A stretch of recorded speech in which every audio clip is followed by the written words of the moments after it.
예, 오늘 그, 소나타 하이브리드 기종 YF 소나타입니다. 2012년식 하이브리드 연비를 측정하려고 하는데요. 제가 구입한 지는 얼마 되질 않아서 겨울에 구매를 해서 측정을 했는데 지금 최대가 28.5까지 나왔어요. 예, 낮에 한 왕복 56km 정도를 돌았을 때 낮에 왕복 56km를 돌았는데 지금까지 나온 지금까지 나온 기록 중에 28.5km per 리터가 최대였습니다.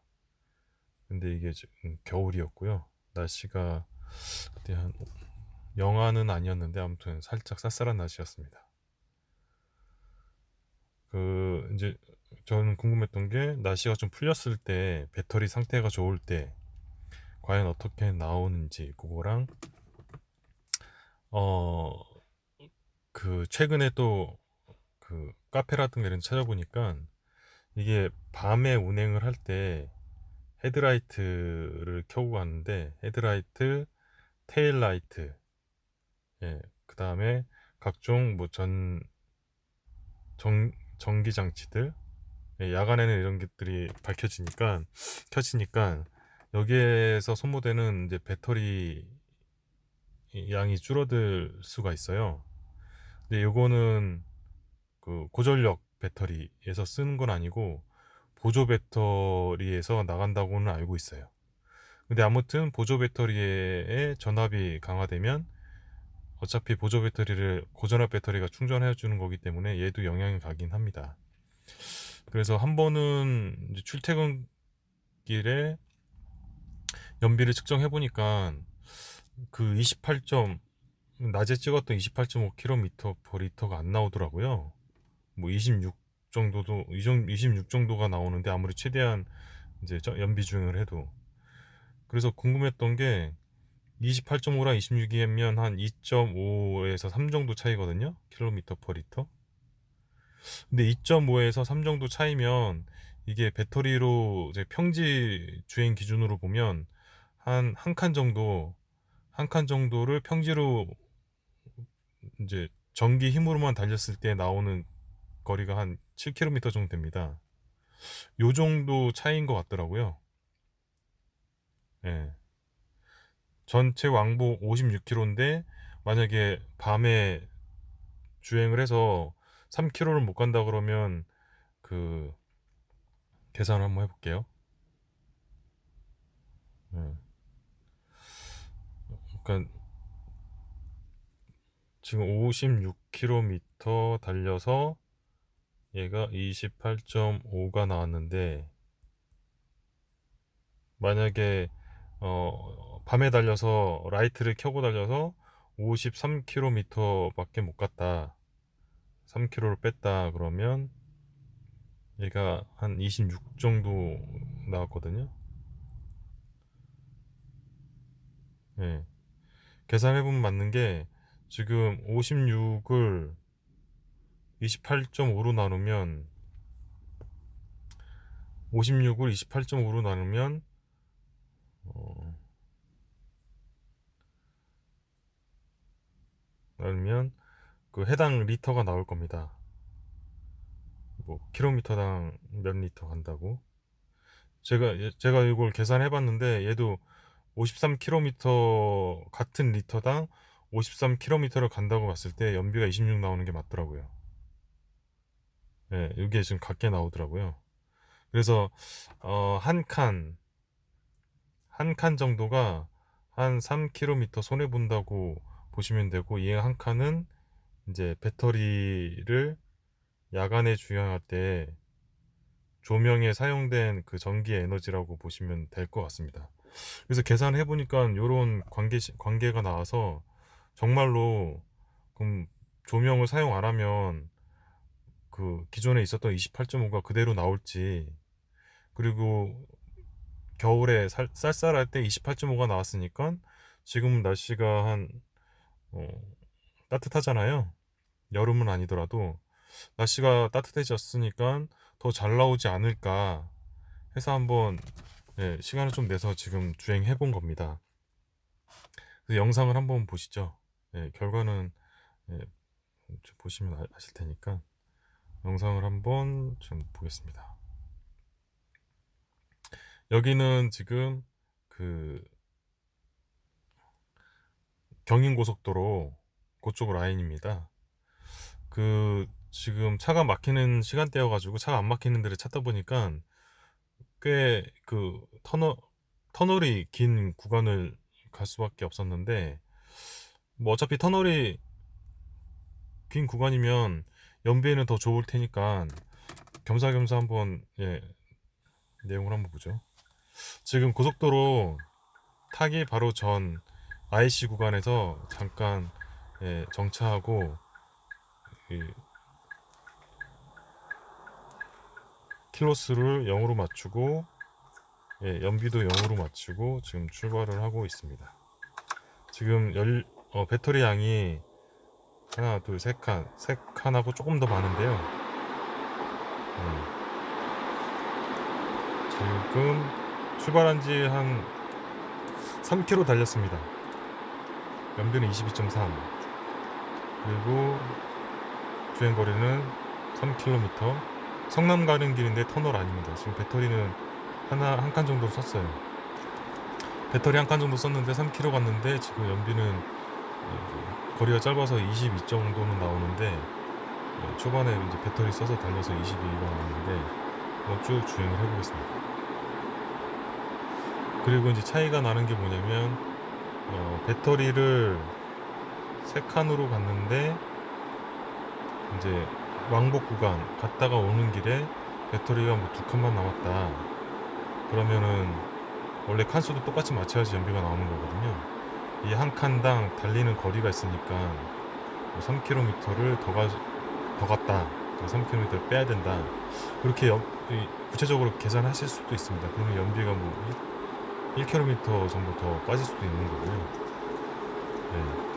정확히 하자면 그렇게까지 하시면 되긴 하는데, 일단 최대한 시작 시에 배터리 양을 돌아왔을 때도 맞춰보는 걸로 해서 해보겠습니다. 배터리가 많았을 때 갔다가 다시 돌아올 때 배터리를 거의 다 쓰면서 오면 연비가 이제 꽤 높게 나올 수도 있거든요. 뭐 이렇게 배터리 맞추는 건 쉽지가 않아서 대략 적당히 맞춰서 한번 복기를 해보겠습니다. 그리고 또 설명드릴 게, 여기 보시면 이 연료 소모 게이지가 있잖아요. 여기 보시면 이게 맨 밑바닥인데, 여기가 맨 밑바닥인데 지금 딱 한 칸, 반 칸이라고 해야 되나요? 한 마디 올라간 상태입니다. 이게 뭐냐면 기어 지금 제가 보일 수 있도록 수동으로 놨는데 지금 6단이잖아요. 6단이라는 게 지금 주행 연비 효율이 제일 좋은 기어거든요. 그래서 최소한 6단으로 가시되 6단에서 속도를 올리면 올릴수록 그 이후부터는 연비가 떨어져요. 그래서 6단이면서 이제 5단에서 6단 딱 올라갔을 그 타이밍에 이제 6단 초기 RPM을 유지하는 속도로 가시면 되는데, 이게 주로 제가 이 와이프 소나타 같은 경우는 지금 70km, 그러니까 68 정도에서 70 정도 그 사이인 것 같더라고요. 그래서 요 정도 속도를 맞추시면 아마 이 연료를 분사하는 양을 가장 적게 하는 엔진 회전이라고 보시면 됩니다. 그래서 60에서 65 정도만 돼도 6단으로 올라가는 것 같은데, 아무튼 개념은 그렇습니다.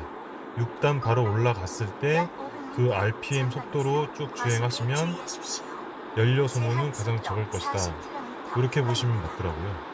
연비도 가장 좋게 나왔었고 그때가. 지금 방금 지나갔는데 연비 나왔나요? 지금 가는 쪽 구간은 거의 다 온 것 같습니다. 지금 터널 지났고 여기도 지금 주변에 바람막이 칸막이가 있어서 속도는 아마 주행하기에는 연비 최적 구간일 것 같기도 합니다. 이건 지금 처음 제가 달려보는데 터널하고 가교가 있어가지고 맞바람이 불지도 않을 거고 괜찮을 것 같습니다. 지금 거의 반대쪽은 가는 쪽 그 편도는 지금 거의 도착했고요. 10km 정도 안 되는 것 같습니다. 한 8km 정도 되네요. 지금 다 왔고 톨게이트 이제 빠져나가서 다시 바로 또 톨게이트 탈 겁니다. 여기가 아마 의왕 쪽, 의왕 쪽이고요. 그리고 오다가 그 구간은 완전 평지는 아니고 출발할 때 한 100m 정도 그 회전 구간 IC 타는데 언덕이 있고 그 다음부터는 살짝 오르막이었다가 쭉 내리막길입니다. 터널부터 해가지고. 그리고 이제 반대로 갈 때는 이제 살짝 오르막이었다가 마지막에 내리막 구간 이렇게 되거든요. 어차피 왕복이니까. 톨게이트를 지났고요. 한쪽 편도는 지금 다 돌았습니다. 연비는 지금 26.5 나오네요. 편도 연비 26.5 나왔습니다. 지금 다시 왕복으로 돌아가 보겠습니다. 26.5. 그리고 그 구간이 짧으면 이게 연비 측정하기가 조금 어려워요. 그래서 구간이 적당히 어느 정도 킬로수가 돼야 되고 그 다음에 편도로만 측정하면 안 됩니다. 왜냐면 내리막길인 경우는 이론적으로 따지면 내리막길은 연료가 들지 않아야 되거든요. 여기가 아무리 길다 하더라도 위치 에너지가 있어서 그냥 엔진 안 돌리고 엔진 끄고 와도 끝까지는 갈 수 있습니다. 속도가 느릴 뿐이지. 계속 속도가 붙으니까요. 그래서 한번 내려가는 코스를 밟으면 다시 또 올라와야 됩니다. 그래야지 정확한 연비를 측정할 수 있어요. 그래서 지금 편도 가는 곳 도착했고 다시 또 복귀하고 있습니다. 같은 코스를. 가는 곳은 살짝 오르막길일 겁니다. 그리고 최대한 제가 요 배터리 양은 시작했을 때만큼 차이는 안 나도록 그렇게 하겠습니다.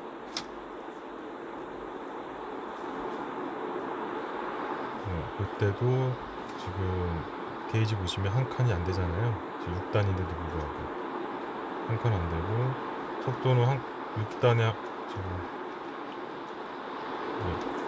지금 9km예요. 속도는 70이 좀 안 되네요. 그러니까 6단 시작하는 키로 속도가 한 65에서 68인 것 같습니다. 그 정도 맞추면 연료를 가장 적게 쓰는 그 회전수가 되거든요.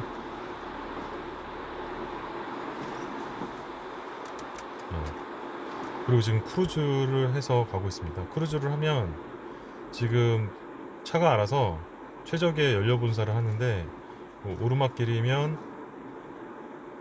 이제 엔진하고 같이 돌리고 평지면은 배터리가 충분하다 그러면은 전기로만 사용해서 자기가 알아서 조절하기 때문에 악셀레이션해서 수동으로 가는 것보다는 편리하기도 하고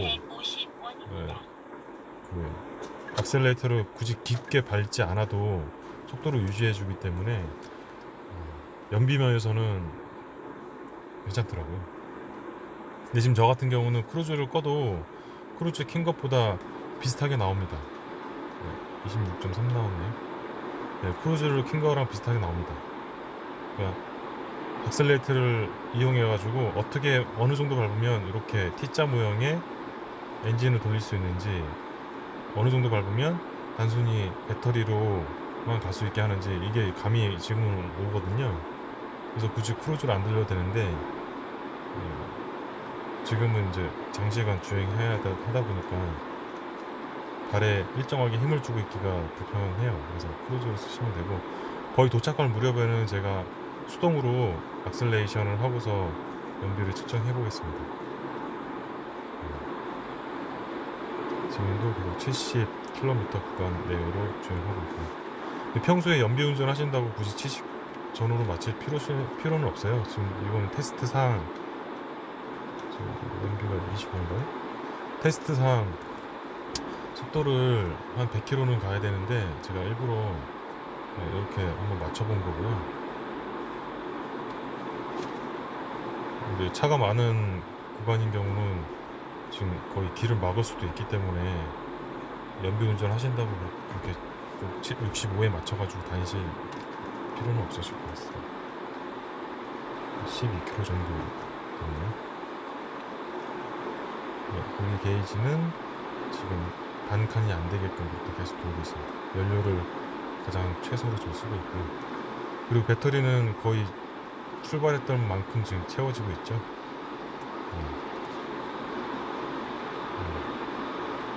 배터리가 시작 때랑 거의 비슷하게 움직이고 있습니다.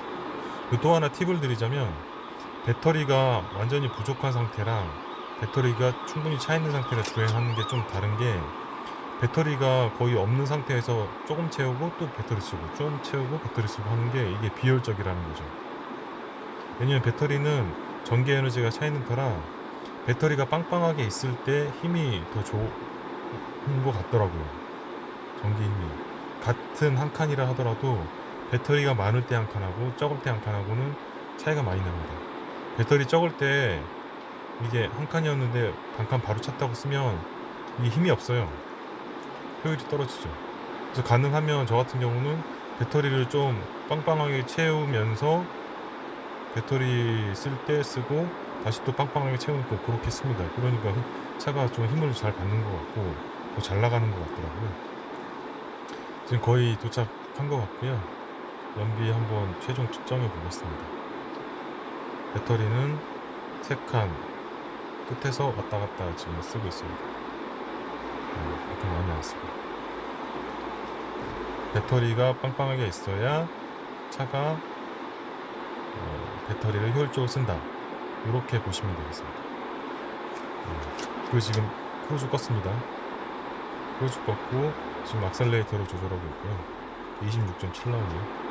지금부터는 아마 끝에 내리막길이 있어서 전기를 써도 될 것 같아서 지금 페달을 밟았고요. 배터리를 좀 쓰겠습니다. 배터리만으로 배터리를 발에 살짝 걸쳐서 이 배터리 선이 두껍지 않게, 두꺼우면 얘가 한참 좀 있다가 엔진을 돌리더라고요. 또는 배터리 양이 많으면 그 두꺼운 채로 배터리 전력이 공급된 채로 쭉 가긴 하는데, 이게 살짝 비효율적인 것 같아서 저는 배터리 선이 굵지 않은 정도로 살짝 액셀레이 가속을 해서 그렇게 쭉 가보겠습니다. 지금 아까 27까지 나오는 것 같고요. 지금 배터리 써야 마지막에 살짝 내리막 구간이 있어서 다시 배터리가 채워지거든요. 그래서 쭉 쓰고 있습니다. 60에서 70 사이로 맞춰서 전기로만 가고 있고, 한 13km 정도 가고 있고, 지금 전기로만 쓰고 있어서 연비가 계속 올라가고 있을 겁니다. 왕복, 고속도로 왕복. IC 다 왔고 지금 빠져나갈 준비하고 있습니다. 처음 출발했던 곳에서 세워놓고 다시 측정해 볼게요. 연비를 측정. 15km 달렸네요. 네, 또 한 칸 탔죠? 네, 올라갔죠? IC 빠져나가면서 내리막 구간이라 또 배터리가 찹니다.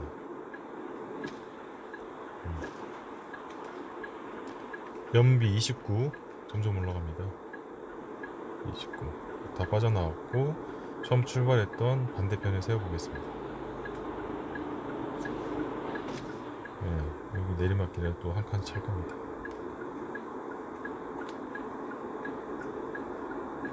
그래서 오늘 날씨도 따뜻해졌고 봄이고, 낮에 조명을 테일라이트 껐어요. 테일라이트 끄고 헤드라이트 끄고 조명을 최대한 전기 소모를 안 하게끔 주행을 했고, 그다음에 연료 요 게이지도 최하로 맞추고 6단 바로 바뀌자마자 속도를 유지해서 지금 주행을 했고요.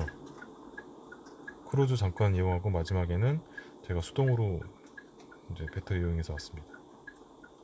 예, 도착했습니다. 이제 연비 한번 보겠습니다. 연비가 몇 나왔는지. 예, 도착. 예, 연비 31.3 나왔습니다. 최고 기록입니다, 저희. 그리고 주행 거리는 16.2km 왕복 주행이네요, 왕복. 날씨는 지금 한 15 정도 되는 것 같습니다. 네, 요즘 이렇게 네, 마지막 화면 볼까요? 31.3. 네. 여러분들도 이제 하이브리드가 종류가 여러 개 있지만 그 지금 YF 소나타면은 12년, 11년부터 나왔잖아요. 벌써 10년 거의 다 되는 모델인데 지금 제가 말씀드린 대로 그 팀 몇 가지로 주행하면은 충분히 30일 나올 수 있고요. 이번 달린 거는 이제 봄이었고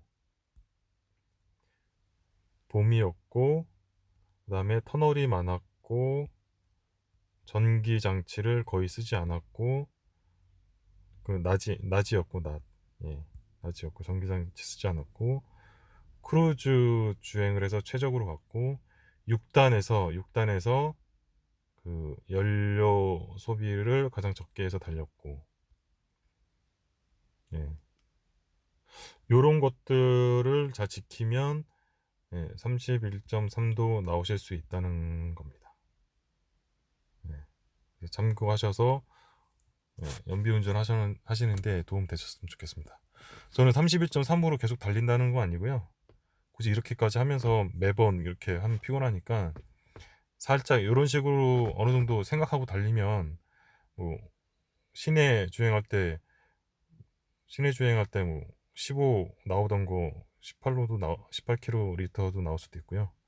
고속도로 주행하시다가 20 나오는 거 뭐 24km per 리터도 나올 수도 있으니까 이런 내용 참고하시면 아마 도움이 되실 겁니다. 네, 감사합니다.